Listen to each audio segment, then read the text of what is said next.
Welcome back, everybody. Big news out of California. Just an hour or so ago, Governor Jerry Brown announcing new mandatory water restrictions that would force cities and towns to cut total uses by a quarter.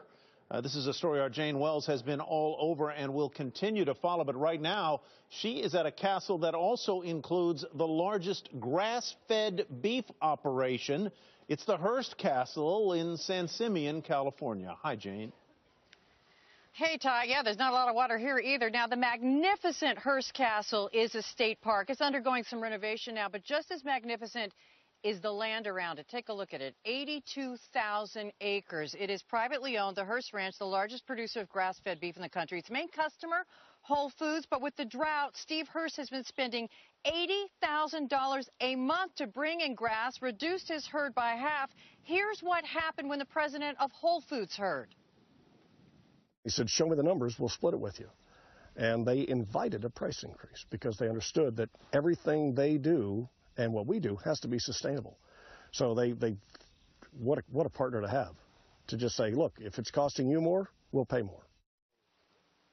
Now, one reason Hearst keeps this as a working ranch is because he sold development rights for $95 million in public and private money to the California Rangeland Trust. That's a nonprofit.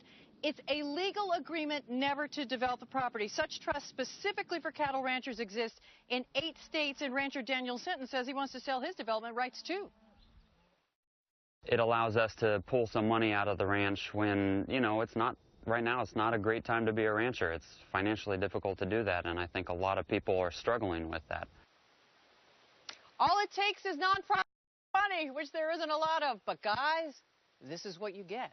You know, Jane, there's a lot of water behind you, but it doesn't do very much good there for the ranchers out in California. How much of that property, if any, is subject to irrigation, or are they really just so dependent on Mother Nature, which has not been cooperating for so long? Here's what is so fascinating, Tyler. Yeah, there are some desal operations that are trying to get up and running here, but it's very expensive. Back when, not only is the castle amazing, the engineering story behind this castle 100 years ago is amazing. The way they have some natural springs on top of a mountain, and they have a whole pipe system which brings it down here to 2 reservoirs. That said, you can't use the toilets down here. They got special chemical toilets. If you were going to build something, forget getting water rights. Everything is very, very restricted. And as I said, the Neptune pool is empty right now. It has a leak, and they're fixing it. But even if it wasn't, they'd have a hard time filling it with water and getting away with it at the moment. All right, Jane, from one of the most beautiful places on earth, San Simeon out in California. Thanks for watching.